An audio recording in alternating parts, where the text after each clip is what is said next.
নবীজি সাল্লাল্লাহু আলাইহি ওয়াসাল্লামের মেরাজ হয়েছে স্বপ্নযোগে নয়, মেরাজ হয়েছে বাস্তবে সশরীরে। অনেক আধুনিক মুসলমান এই বিষয়টাকে অবিশ্বাস করতে চায় যে না, একটা মানুষ তার এই দেহ নিয়ে কেমন করে এত দূর পথ অতিক্রম করা সম্ভব।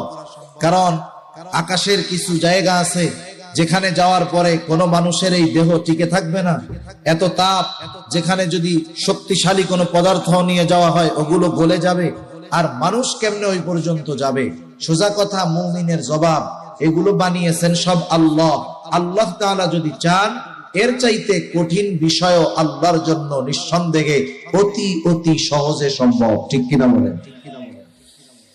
রাসূল আকরাম সাল্লাল্লাহু আলাইহি ওয়াসাল্লামের মেরাজ সশরীরে হয়েছে, নবীজি মেরাজে গেছেন। এই ব্যাপারে দৃঢ় বিশ্বাস রাখা প্রত্যেকটা মুমিনের ঈমানি দায়িত্ব। অনেক আধুনিক মুসলমান ওই কথা বলে যে মেরাজ হয়েছে স্বপ্নযোগে।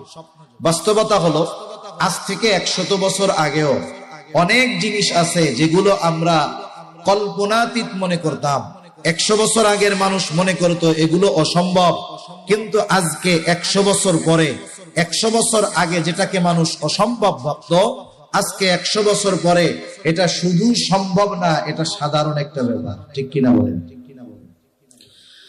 আল্লাহ সুবহানাহু ওয়া তাআলা নবীজি সাল্লাল্লাহু আলাইহি ওয়াসাল্লামের সফর শুরু করেছেন মসজিদুল হারাম থেকে। প্রথমে নবীজি সাল্লাল্লাহু আলাইহি ওয়াসাল্লাম এই ঘটনার বর্ণনা দিচ্ছেন। নবীজি বলেন, আমি হাতিমে কাবার পাশে শুয়েছিলাম।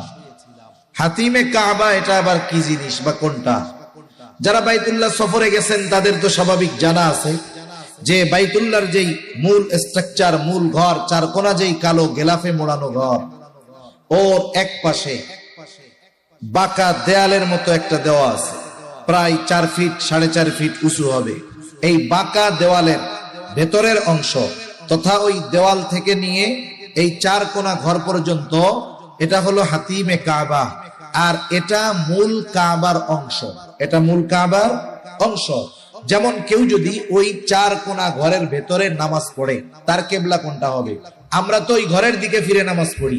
কেউ যদি ওই ঘরের ভেতরে গিয়ে নামাজ পড়ে, তার কেবলা কোনটা হবে বলেন তো? সে যেদিকে খুশি সেদিকে ফিরেই নামাজ পড়তে পারবে।